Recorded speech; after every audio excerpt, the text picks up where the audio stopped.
अस्सलामुअलैकुम, मैं हूं हुरैन फातिमा और आप देख रहे हैं हिमायती न्यूज HD चैनल। नजर डालते हैं आज की अहम खबरों पर। सांगड़ से खबर शामिल करते हैं। मुल्क भर की तरह सांगड़ में भी जश्न आज़ादी की तकरीबात के सिलसिले में तैयारियां मुकम्मल कर ली गई हैं। इस पर बात करते हैं अपने नुमाइंदे इशफाक सुलहरी से। मुल्क भर की तरह सांगड़ में भी जश्न आज़ादी की तैयारियां जो है अपने अरूज पर हैं। जश्न आज़ादी की तकरीबात को शान शान बनाने के लिए तमाम तार इंतजाम आखिरी मराहल में दाखिल हो चुके हैं। डिप्टी कमिश्नर सांगड़ के हिदायत पर पूरे ज़िले के स्कूलों के अंदर परचम कुशाई के साथ साथ सरकारी दफातर में भी परचम कुशाई की तकरीबात का जहाँ पर आगाज़ होगा।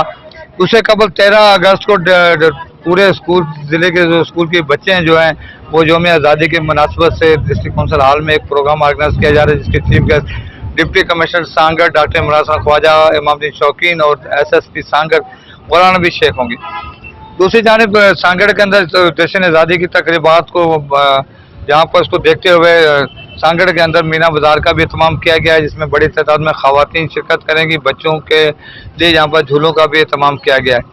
पहली बार ईरानी सर्कस जो है वो भी यहाँ पर लगाई गई है, क्योंकि 25 साल के बाद ईरानी सर्कस के जो जहाँ के जो उनके फनकार हैं अपने फ़न का मुजाहरा करेंगे और मुख्तलिफ यहाँ पर तकरीबात का भी एहतमाम किया गया है। और इस परचम कुशाई की तकरीबात का जो मेन जो प्रोग्राम होगा वो पुलिस ग्राउंड में होगा, और जहाँ पर तमाम स्कूल के बच्चे अपने करतब दिखाने के साथ साथ यहाँ पर जो पाकिस्तान का जो कौमी परचम है उसको सलूट पेश किया जाएगा। और deputy commissioner Sanghar doctor Imran Khan Khawaja जो हैं वो परचम कुशाई करेंगे। जी।